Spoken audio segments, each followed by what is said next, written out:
or change of government.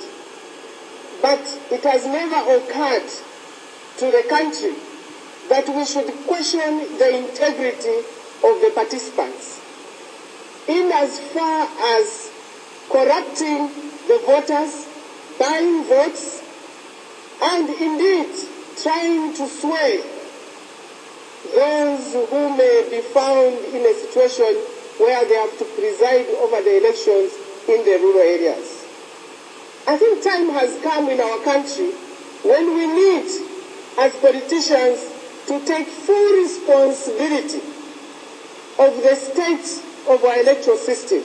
The electoral system does not just mean the electoral commission. It is a system which has participants.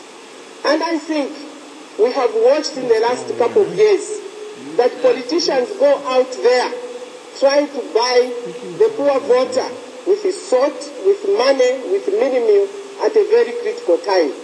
And it is that which causes anxiety when someone tries to tempt the voter. I think, my lady, you may take the blunt of what the outcomes of certain elections are be. But please, I think focus also must be put on the elections.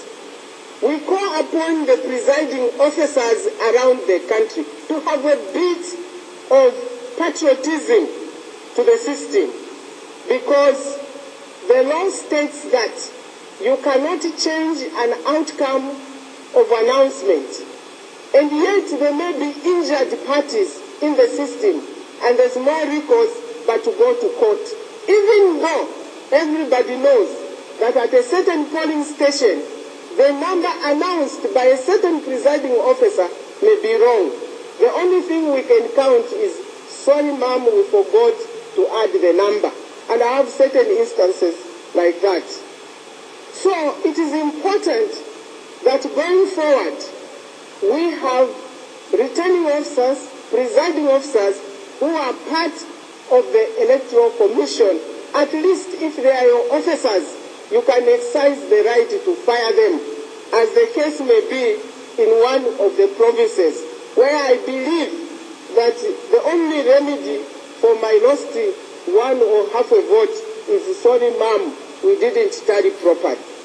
Wow. My lady, poverty and democracy are enemies. Poverty and democracy are enemies. And it is important that whoever comes through, we address that issue. Because a tally of a difference of 12,000 cannot preclude the others from governing. And yet we have a system which is unfriendly. I come to the observers. I wonder what the rush is, or what the rush is. They come during the election, they observe. Hardly have they even appreciated what is happening in Namshakende or Mugubudu. We hear statements that the elections is free and fair.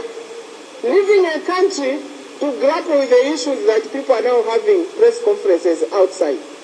Elections is a system, and we beg you, our colleagues, to be part and parcel of that system, especially SADC and AU. Please do not rush and stay here for 2 days and announce that the elections are free and fair. Because it is not about that system you see on the board. That system is very clear. But you will notice that there are human elements in that system. At the point of transmission of results, what happens if there's an error in the finger? And yet there's no recourse for a candidate to say, my votes have been miscounted, and you've already announced that it's free and fair. The only recourse is to the courts. Brothers and sisters, in a first-past-the-post system, we only have one winner. It is an ugly system. It is a system which all of you, all of us have to absorb and agree to review this system. Agree that we have a country.